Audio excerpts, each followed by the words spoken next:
Hello, hello, hello! Welcome back to High on History, episode 2 of season 2. I'm Liz. And I'm Jordan. And today we're gonna shout out, we were supposed to shout out in the last episode too, but we're shouting out Green Health, who is our wonderful herb supplier. Our local dispensary. Yeah. Lovely, lovely people, supporters of the show. So, shout out to you. Thank you guys for always hooking us all the way up. Yeah, you guys are great. And then we'd also like to introduce Todd. He is a manager of the company that we work for, and he is going to be our editor, censoring any foul language and inserting any corrections that we need. Yeah. So thank you for welcome aboard, Todd. Thank you for all that. Okay. Yeah. Do we have other shout-outs? I think that was it for this week, yeah? I think that was what we needed to do this week. Okay. And then let's just jump right into the genetics of the Louis Bourbon line. Yeah, let's jump right to it. We're going to actually start all the way back in 1272 with Count Robert de Clermont and his marriage to Beatrice Burgundy, Lady of Bourbon. And they were actually unrelated. So, all right. Yep, I've got to make sure I announce who's related, how they're related, which ancestor they have in common. We're going to realize how close these little apples fell from their tree. Yeah, which was not far at all. No, these little apples were very closely knotted together. So, Count Robert de Clermont is the sixth and the youngest son of King Louis IX. And he was of the Capetian royal house. So as the Bourbons were doing their thing, serving under the Capetian house as a minor nobility for about 341 years. And that's when the Capetian dynasty ended and the house of Valois took over. And that was in 1328. So this whole time, for the last 341 years, they were just kind of nice little farmland. They'd rise up a military. That's the Bourbons, right? Yes, this is the Bourbons. So they just started out as a noble household. And now the death and what ended up switching Valois, from Capetian to Valois was the death of King Charles IV. And then King Henry III died in 1589. And that was the throne of Valois being passed on. So Henry III was the House of Valois.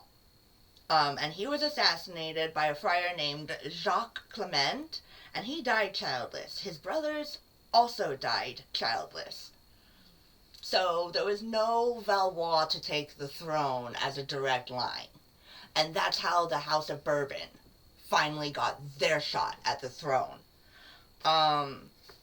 And that was with Henry Navarre, and he married his second cousin, Margaret de Valois, in 1572. They had no children. Their marriage was actually annulled in 1599, and they hated each other. Oh, they did. They actually despised each other. Yeah, they were not a good match. And she, Margaret de Valois, was actually the sister of Henry III. And that was the dude that I was literally just talking about a second ago. Now, Henry and Margaret have a common great-grandfather, and that was Charles, Count of... My French is horrible. I believe it's Angoulême. Sounds about right. Yeah. But, yeah. Right yeah, I see it. And their marriage was a political union between the Catholics and the Protestant. We kind of discussed that in the last episode with the 200 years that Liz covered in the first episode. Yep. Now, Henry Navarre took a second wife, Marie de Medici. I nailed it! And then, I've been stumbling... It's usually pronounced de Medici. Though. Well, I'm not Italian. I got it as good as I could. So good. And they actually had a proxy marriage on October 5th in 1600 and didn't actually meet each other in person until December 17th. They had 6 heirs, and now we did get to meet Catherine de' Medici in the last episode very briefly. Right. She and Marie are distant cousins. Apparently, Marie's uncle ended up marrying Catherine's granddaughter, and that's how they're related. Okay. Yeah. But now the 6 heirs of Henry Navarre, or King Henry IV, and Marie. They had 6 heirs: Louis XIII of France, Elizabeth the Queen of Spain, Christine Marie Duchess of Savoy, Nicholas Henry Duke of Orleans, and he died young. So then we ended up with Gaston, Duke of Orleans, and then we also have Henrietta Marie, and she ended up being the Queen of England, Scotland, and Ireland. Now, Henry IV was assassinated in 1610. And that was by a Catholic fanatic, Francois Ravaillac. I believe it's Ravaillac. Ravaillac, yeah. And that was on May 14th. And now, can I have my notes back, please? Nope. And then their son, Louis XIII, was only 9 years old when his dad died. So he ended up marrying Anne of Austria, daughter of King Philip III of Spain. Now, I'm going to pause here real quick and explain what the confusion was in the first episode of why is she Anne of Austria, Princess of Spain. That's because of Austria represents the household that her mother comes from. Her mother was an Austrian Habsburg. Her father, the King of Spain, was a Spanish Habsburg. So she was Princess of Spain because that's where her mother and father lived and she ruled, but she carries her mother's title. And that's why she's Anne of Austria. Right. From Spain. Queen of France, ultimately. Queen of France, but Princess of Spain. But Princess of Spain. That's cool. Yeah. Now, Louis XIII and Anne of Austria had a 23-year loveless marriage. They actually also despised each other, from what the story goes. He spent a lot of time with his male counterparts, and he fancied his male companions more than spending time with his queen. They ended up getting snowed in together during a really bad storm, probably during part of the little ice age that happened in Europe around that time. And that's when they ended up producing an heir and a spare. We get Louis XIV and Philippe I. Now, Anne and Louis XIII are double first cousins. Right, they shared exactly the same great-grandparents, was that it? So, hang on, cotton mouth. So, 13's dad and Anne's mom were the grandchildren of Ferdinand I, Holy Roman Emperor. Now, 13's mom and Anne's dad are the great-grandchildren of Ferdinand I. Oh my goodness! And that's how they're double first cousins. So we get 2 different types of double first cousins. We get this type of double first cousin, and then we'll see another Louis with another side of double first cousins. Oh my goodness! This gets good. And then the Treaty of Pyrenees rolls around in 1660, and that ends the war between France and Spain with the marriage of Louis XIV to Marie Theresa of Spain. Now, the 14th and Marie Theresa are also double first cousins. Both of their mothers were sisters, and both of their fathers were brothers. Oh, yeah. Oh, man, this is juicy. Oh, my goodness. Yeah. Due to how closely related they were, they had 5 children who died as infant and toddlers, as well as countless miscarriages. Louis XIV reigned for a total of 76 years. This is actually, I think, still to this day. Yeah, he's the longest reigning monarch in all of world history. Yeah. So, to elaborate on that, Louis the 15th is his great-grandson.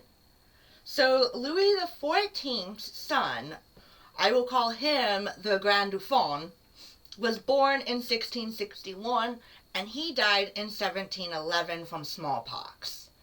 And then the Grand Dauphin's son, Louis, Duke of Burgundy, was born in 1682 and died of measles the following year in 1712. So neither one of them got to be king. Right. And they would have been Louis the 15th if they outsurvived 14, but they didn't. So we're going to backtrack to the Grand Dauphin, which is the son of Louis the 14th. He married his second cousin, Maria Anna Victoria of Bavaria, in 1680. Now, Maria Anna Victoria's mother was Louis the 13th's sister. Oh my goodness. Yeah. Oh yeah. Oh yeah. And they had 3 sons. Louis, the Duke of Burgundy, who I'll talk about in a second. Philippe, Duke of Anjou, who was also the future King of Spain. And then I actually could not find anything about Charles de France, Duke of Berry. Like, I actually kind of tried to look him up, because what's the role of Duke of Berry?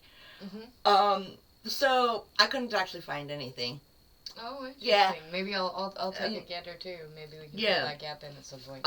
So now we're going to move on to Louis, Duke of Burgundy. Again, guess what number cousin he marries? Second or first? Second. Oh, okay. Second cousin. He marries his second cousin, Marie Adelaide of Savoy. Now, Marie's mother is the daughter of Philippe, Duke of Orleans, who is the younger brother of Louis the 14th. Oh my gosh. Oh my heavens. So, do we see how knotted this family tree is? You know, you were right when you described it not so much as a tree, but like a vine. It really much is like a family vine. Yeah. And just wait until we get to the Habsburgs. Like, right. They're even more twisted. Right? And this is the least of the inbred royal families. Oh wow. Okay. This is the healthiest line of any royal family. Oh my goodness. Oh yeah. Okay, continue. Alright, so now they died, and this is actually kind of a tragedy. The whole family, Louis's older brother, their son Louis the 15th, his older brother died, his mother and father died 6 days apart, all of measles. They were being bled out, they were being, what was all the other treatment? I mean, like, whatever medical treatment there was so many, and I actually can't believe I didn't list all this out, but, I mean, I might talk about some of the medical treatment of this time. I think it will be almost inevitable when we cover Louis the 14th to not talk about the medical treatment. Right. Yeah. Because, medieval medicine was horrific. Absolutely awful, and it's worth covering. And so, Louis the 15th was only 2 years old when he lost his entire family to measles. And the only reason why he wasn't bled to death by the fucking doctors, oh, there's a censor word for you, Todd, was because his wet nurse, his nanny, his governess, I read about that. Hid him. Yeah, she stowed him away and kept him away from the doctors and kept him alive and healthy. So pretty much quarantined him from his whole family when they got sick, is what she did. And she kept him away from everybody and saved his life. And that's how we get the wonderful King Louis the 15th. And hey, guess what? We get some fresh blood in this bloodline finally again. Woohoo! Yeah, it's about time. Right? And King Louis the 15th married his wife, Marie Lechenskaya, And she was Polish, right? She is Polish, exactly. Her father actually was deposed, former king of Poland, Stanislaw the First. And they ended up having 10 healthy children together, actually. And like I said, this is where, like, there's some of the freshest blood in the royal courts. Like, they're the ones who, like, inbreed the least. They had 8 daughters. Their daughters are very well known in the French court. They are the madams of the French court. Nice. Most of them stayed unmarried. There was, I believe, 3 of the daughters who were wedded off. I believe 1 became a queen. And, I mean, if we really want the genetics, below, hit that comment and say, yes, you want to hear more about the genetics of Louis XV's sisters and who they married. And they pretty much had the reign of the court for their entire lives. And then the 15th had 2 sons. Again, another Louis and another Philippe. Oh my. Oh yeah, right? So we get Louis Dauphin of France. He gets married twice, but he ends up dying before he makes it to the throne. He dies of tuberculosis in 1765. His first wife, Infanta Maria Teresa Rafaela of Spain. Nailed it. Thank you. I've been practicing Spanish. And I'm not going to say who has been teaching me Spanish because we are not sponsored by them. So they were first cousins. Now, I feel like this relationship would have actually been a really nice relationship. From what I read, they were actually fairly close in their first year of marriage. But she died during childbirth, giving birth to their daughter. Mm-hmm. So that unfortunately their marriage only lasted a year. Like, yeah, that was sad. And then I couldn't find any information on what age their daughter died, but she didn't survive childhood either. Which, I mean, very common in that time. It was very common. So Louis Dauphin of France marries Maria Josepha of Saxony. I was just about to be like, yes, I know Josepha, and then added the F to Saxony. They're actually not related, but the irony here to their marriage, it was actually a not wanted marriage. There was some political adversity. Her father deposed Stanislaw the First of Poland. Oh! Yeah, so her husband... The drama is real. Right? So her husband's grandfather was deposed from the throne of Poland. We should have done this episode with tea. Right. I got my coffee, though, so... Close enough, I guess. Now... The Dauphin of France and Maria Josepha had 3 future kings of France. She had Louis XVI, Louis XVIII, and Charles X. And they were all kings before, during, and after the French Revolution and the Napoleonic Wars. We are definitely going to be ending up talking about the 16th for sure. They also had 4 daughters. This was kind of a tragedy in my opinion. 2 of their daughters were born sometime around 1750, and both of those little girls died before 1755. And they were not sisters. They were sisters, but they were not twins by any means, but they had the same name. So I feel like they lost an infant. Tried again and lost. Oh, gosh. Yeah. Oh gosh, that's just heartbreaking. Yeah, and those 2 girls' names were Marie Seraphine. Oh. Yeah, I thought those were beautiful. That was a beautiful name, Seraphine. And then they had their daughter Marie Clothilde. I'm not quite sure how to say that name, but she became Queen of Scandinavia. And then they also had a daughter named Elizabeth. Clotilda. Clotilda? Clotilda.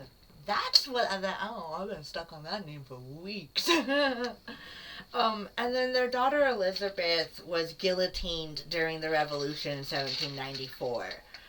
The 15th and Josepha also suffered many stillbirths and many miscarriages. The exact number of children who did not live is actually unknown, and that's how many tries they had. So even though they were unrelated, pregnancy and conceiving was really hard back then. Yeah. And I'm going to take a shot in the dark on this one. They probably were different rhesus factors of blood.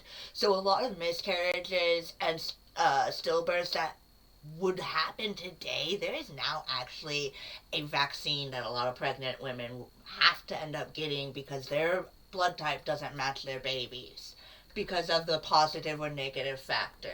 Oh, okay. Yeah. Okay. So and they wouldn't have known anything they would about not, that. Yeah. So I feel like a lot of low birth rates, low survival comes from that unknown blood tracker. Like, it is literally just the Rh negative or positive factor on the blood. That could definitely Yeah. do that. And even, like, if the baby is O, a universal type, it can survive as long as it has the same positive factor. But not if it has the negative. Uh-huh. Yeah. So, it's one of those where it has to have the same factor in order to survive. Right. And I do believe that is a big cause of why so many children were miscarriages back then. Now, moving on off of a very sensitive subject, because, hey, that's a sad topic. We're moving on to, finally, Louis the 16th and our lovely Queen Marie Antoinette. They were second cousins once removed. A little more distant. But so his grandmother was sister to her grandfather. And they were married on May 16th, 1770. She was only 14, he was 15, and their marriage was to ally the Bourbon bloodline with the Austrian Habsburgs. Now, at this time, there was a 30-year war going on between the Austrian Habsburgs and their grasp for world power.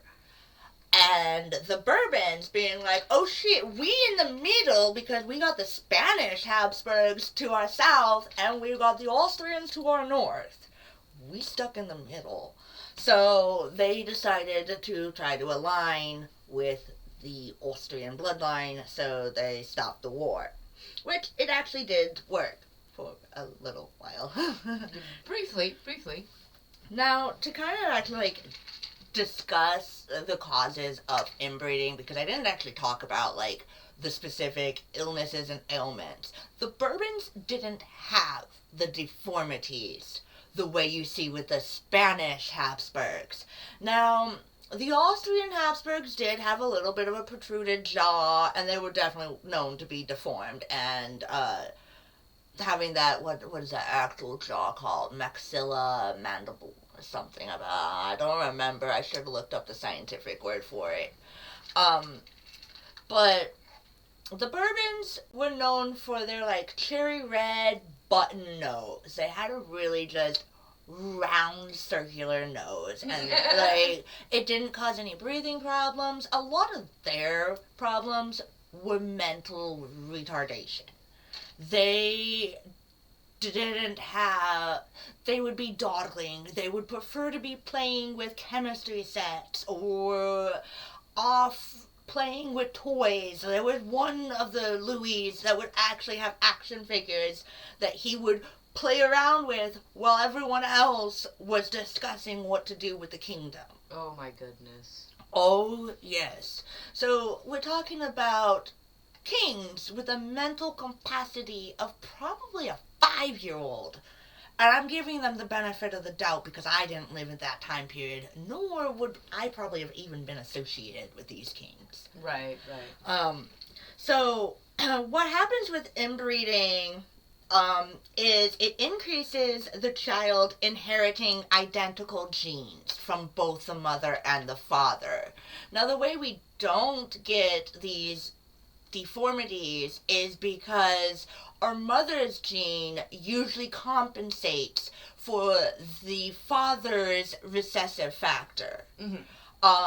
But with inbreeding, the mother's recessive factor becomes a dominant, the father's recessive factor becomes a dominant trait.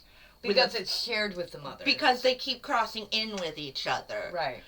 So it becomes a dominant trait. It works with animal breeding for the same thing. We want to keep a factor, we want to keep a specific coat pattern, we'll breed that animal over and over again until we get that coat to stick. Once that trait sticks, though, that's when it becomes a problem in humanity. Right. Like it. Well, it does in dogs too. Like, this is why pugs can't breathe. Yeah, exactly. Excessive overbreeding is not good for the gene pool. Now, it increases the risk of genetic disorders, guaranteed to reduce fertility, which is why we have so many stillbirths, miscarriages. Like, I know I just mentioned the Rh factor. That was a scientific thing. That is a newer discovery. But at the same time, what happened in Appalachia? We all know that we can't be kissing our cousins and having healthy children. Like, it just doesn't work that way. It lowers the fertility rate drastically. One of the things that I do find so vastly surprising about the royals versus everybody else.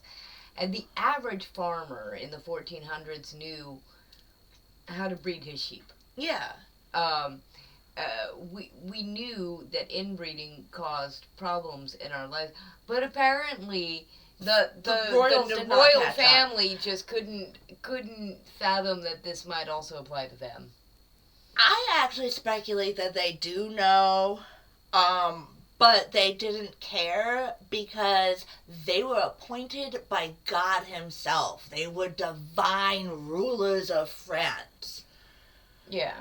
And same with the Habsburgs. They were appointed by God, divine rulers of the Hungarian-Austrian Empire. Same with the the Spanish Habsburgs. The British royal family still to this day believe they are appointed by God to be royals. Really? Like, it's a legend. I don't know actually if Prince Henry or William actually believe they were appointed by God. I would not think so. Yeah, I would hope not. But they have power because they were appointed by God. That is amazing. It's kind of amazing that anybody ever thought it. But, okay. Yeah. Anyway. So they have a higher infant mortality rate as well with the reduced fertility, which also makes sense that their babies would not survive. Do you think about that, how, like, the recessive gene becomes the dominant gene? That causes all sorts of just, the egg and the sperm don't want to mix. Right. And for those who did survive into, like, adolescence and adulthood, they had weakened immune systems that, like I said, they had severe mental retardation, depression. Yeah, I knew a lot of them seemed to have severe shyness, depression, anxiety. Some of them couldn't even walk properly. Right. There was a couple of the French kings that actually needed help walking. And this isn't just... Excuse me, pardon me. So this isn't just with the Habsburgs. We see it with the entire monarchy. Even though I said that the Bourbons are one of the less of the inbred, they still had very decreased biological fitness and mental capacity.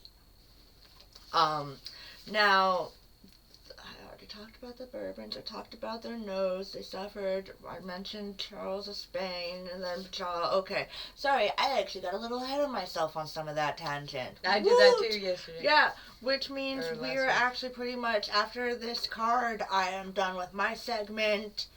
So we'll be switching over to you soon, Liz. Alright, so now, a little fun fact about Marie Antoinette. I'm not going into the Habsburg dynasty. I don't think I'm going to talk about the Habsburgs in this story.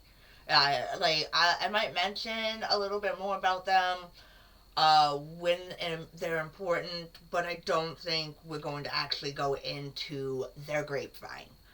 But Marie Antoinette has an inbred coefficient of 30.5%. They actually have a number on her. That is equivalent to a child being born from a brother and sister. Oh my goodness, that is a lot. Oh, yeah. Now, her parents were actually second cousins. Her father was Francis I, Holy Roman Emperor. How many times were her husband's grandchildren? Right, right. Not her husband's grandchildren, but her husband's grandfather's related to that man. And Maria Theresa, Archduchess of Austria, and the Empress of Holy Roman Empire. And like I said, they were second cousins, and they shared great-grandparents, which means all four of their great-grandparents was one set of people. Oh my goodness. Oh. Yeah. Welcome to the genetics of the Bourbons. And next week, I was thinking about either tapping in to the actual genetics of like the malformities and the exact descriptions that we have of the king. I'm not going to call them diagnosis. We might talk about what we would call the potential diagnosis if they were alive today. But mind you, if I do go into the specifics of what each king suffered from, I am not a therapist. I am by no means licensed to diagnose. Nobody can diagnose somebody from the 1400s at this point either. Yeah, and that's the best we can do is say, well, the experts based on these symptoms kind of agree that it was probably X. Yep. And even they tend to hedge. Yeah, so, I mean, we'll probably get into a little bit of what each of the Bourbon kings had, starting with Louis the 13th, 14th, 15th, and 16th. And then also, I will probably get into the mistresses and the illegitimate children of the Louis as well. Probably not in the same episode, but in my coming up segments. Right on. Yeah. And now, Liz, you had some really cool stuff that we were going to talk about. I'm looking forward to it. Yeah. So, definitely something we noticed going down this rabbit hole is that, all of the events that we're taught in school as if they were kind of separate, many of them are not. They're very much built on each other. So I was kind of thinking, what was the actual moment that started the French Revolution? Oh yeah. And I knew I needed to look. We can pick almost any arbitrary moment and go, oh hey, it started here. But I picked a very specific one. Because without this particular invention, none of that would have ever happened. And I agree. And that invention was in 1440 in the German city of Mainz. Johannes Gutenberg introduced the revolutionary technology, the movable type printing press. So for those of us who don't know what the movable type printing press or can't picture it, kind of like, do you know how one of those kind of works? No, I have no idea. No idea. Okay. No idea. No. Okay. There's plenty about them though. The reason I picked this particular moment is because the printing press had no less of an effect on the people of the 14, 15, and 1600s than the internet has had on our culture and society today. Right. It created the ability, all of a sudden, for anything to be printed and passed around cheaply, right, and with very wide distribution. Yeah. It also made like language easier to. It made translations. It made communication so much easier in general back then, too.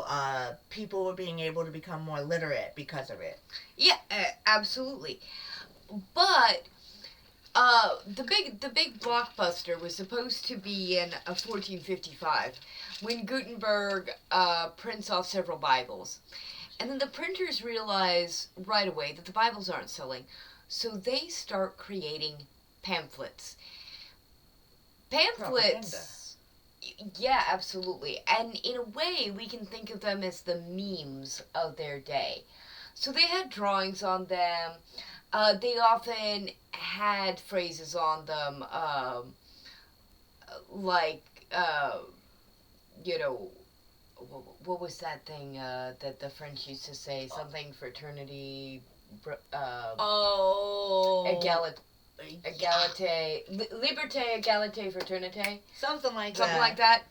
And so you could put a picture and sort of a little, a mock-up of whatever it was you were doing. And this hit the scene just exactly. I mean, just exactly like memes. Mm-hmm. So,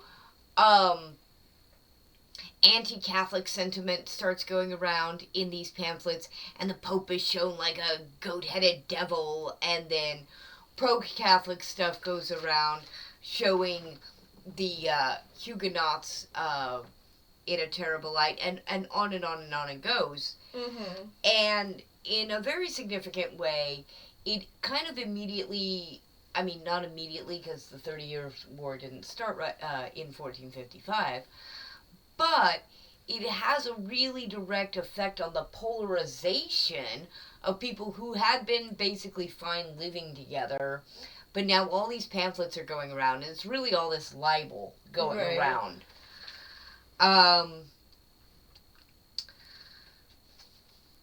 And then in 1517, Martin Luther drafts his 95 Theses, which was a set of arguments against the sale of indulgences. We could get into indulgences and what the sale of indulgences was, but basically it was seen as a giant scam by the church to sell salvation. Right. And Luther was among many, many critics. Yeah. So he writes his 95 Theses, and he sends it to, I think an archbishop. Hold on. I believe it's an archbishop. Yep, Archbishop Albrecht of Mainz, and also to somebody else as a letter. And you need to understand, like, he did not nail it onto a church door. He also wasn't trying to start a revolution. This was an academic discussion that was supposed to stay in academic circles. Right. But the press got a hold of it. Uh-huh. And it got printed and widely distributed. And it caught Europe on fire. It's basically the equivalent in, let's see, I mean, it 1517. started Lutheranism. Yeah. That's how much it caught fire. It started a new religion. It started a new religion. This is a viral meme. This is one of the first truly viral moments in human history. Absolutely.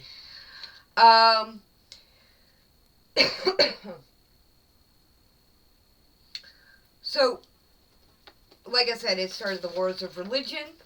Well, it didn't start them, but it exasperated them. It created the led seeds. up to them. It allowed for communication to spread for them. And it also allowed for people to speak to each other in codes and dog whistles and all that stuff that we still see today. By the late 1700s, pamphlets were absolutely everywhere. Yeah. Like, you could slip them under a door, you could tack them to a post, they were just... Pamphlets were everywhere. Everywhere. Just like the memes of our internet today. You can't go on a social media site without finding a meme. Right. And the memes in France by the 1700s were probably the biggest cause of why Marie Antoinette was despised. And when we get later in the story, we're going to give you a lot of reasons why the French people despised Marie Antoinette and how much of that is deserved and how much of that was overblown. Needless to say, some of it was deserved. And a lot of it was really vastly overblown and exasperated by these pamphlets. They called her Madame Deficit. They accused her of adultery, incest, lesbianism, gluttony, and treason. They implicated her in something called the Diamond Necklace Affair. We will talk about that separately. Right. But basically, she is framed, and she looks like the bad guy in something she had absolutely nothing to do with. Yeah. And as one historian has put it, the pamphlets killed her long before the guillotine did. Yeah, they really did. And they ruined her career as a queen. They ruined her life. Yeah. Not unlike the way we ruin lives today with the internet. Oh, so, yeah. Yeah. And this brings us to a subject that I did not expect to dovetail with this week's events. So I was going to do the Gutenberg Press before yesterday's events happened. By the time you guys watch this, it'll be Sunday, but we're sitting here at Thursday, September 10th. And, September 11th. No, I'm sorry, you're right, absolutely right. Thursday, September 11th, and I'm going to talk about Marat and his newspaper, Friend of the People. So, in September 1789, a writer, well, actually he was a medical doctor by trade, but he figured out right away that the pen was indeed mightier than the sword. And he was named Jean-Paul Marat. And he launched a newspaper called L'Ami des People, or The Friend of the People. Daily, this guy called for traitors of the revolution to be put to death. Daily. Every day, more names, more people, more calls for heads to roll, and heads did roll. Names got printed in his paper. Into the guillotine they went. Yeah. He is probably more responsible for more people finding the national razor than maybe any other single person, except perhaps Robespierre. Yeah. But yeah. But he does just an amazing amount of damage with his newspaper that encourages neighbors to snitch on their neighbors. There's rewards going around for turning in fascism because of his newspaper. I mean, they don't call it that. They definitely don't call it that.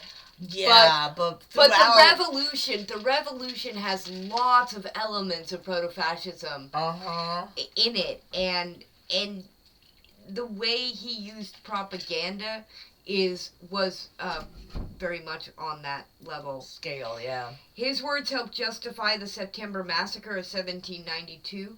That's when mobs broke into a prison in Paris and murdered everyone in the prison. Oh, wow. Wait, I thought they were supposed to... Wait, that was the storming of Bastille. Never mind. We'll talk about that later on, too. Yep, we sure will. Now, he launched that paper in 1789. He doesn't get a whole lot of years out of it, because he gets about 4 years out of it, because on July 13, 1793, he receives a visitor, a woman by the name of Charlotte Corday. Now, Charlotte Corday gets... okay, so weirdly, Marat was known for having a open door policy. He was constantly looking for people to snitch. And so, he had access for them to do that. Yeah. So this woman gets an audience with him by saying she's got a list of people that have been traitors. Yeah. And, I suppose I should have mentioned earlier, but Marat had a nasty skin disease. I didn't get into the details of this, but he had to live his life in a bathtub, like soaking kind of all the time. And he wrote all of his hatred in these newspapers, basically from his bathtub. My guess would be that he was in a lot of pain, and that pain probably fueled his hate. But, so she gets an audience with him, and he leans in to get this list of names from her, and she stabs him. She stabs him. The blade pierced his lung and severed his aorta, and he died within moments. Oh, wow. She got him good. She did.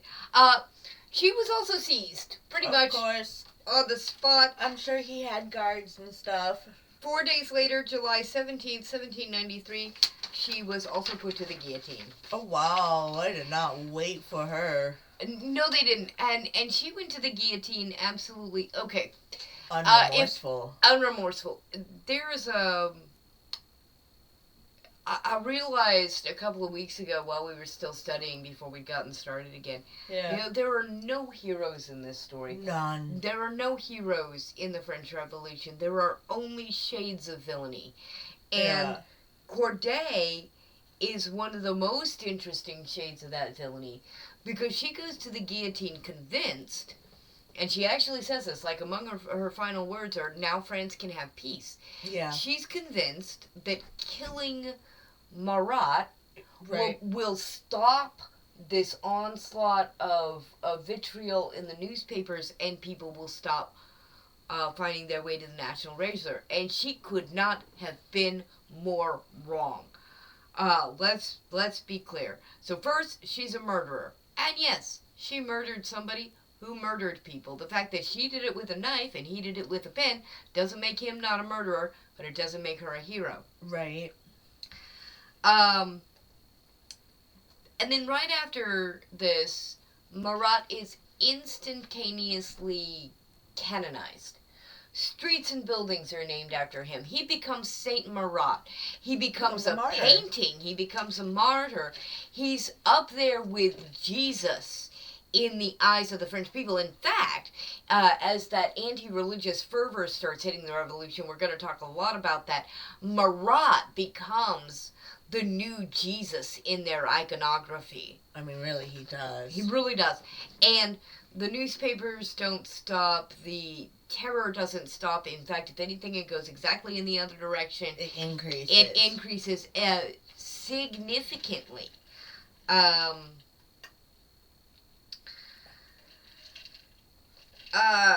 So I did want to end our segment. I'm actually also done. I did want to just end our segment with something to say because, like, I was studying Marat in the middle of yesterday's events, and for those of you who may not know, there'd be no way to miss it, but if you're watching this video at some part in the future and you have no idea what we're talking about, conservative commentator and debate influencer, political influencer, Charlie Kirk was assassinated yesterday while on a college campus debating another student. And I kind of feel like there's a reflection there. A similarity. Yeah, we have no idea at the moment who the killer is or what their motives were, but you can't help but notice that it's possible somebody thought that they'd be a hero and that you know, And they were so. And history shows us that is not what happens they're here. They're already trying to turn Charlie into a martyr for the conservative movement. Some people are already trying to essentially canonize him in the minds of the people.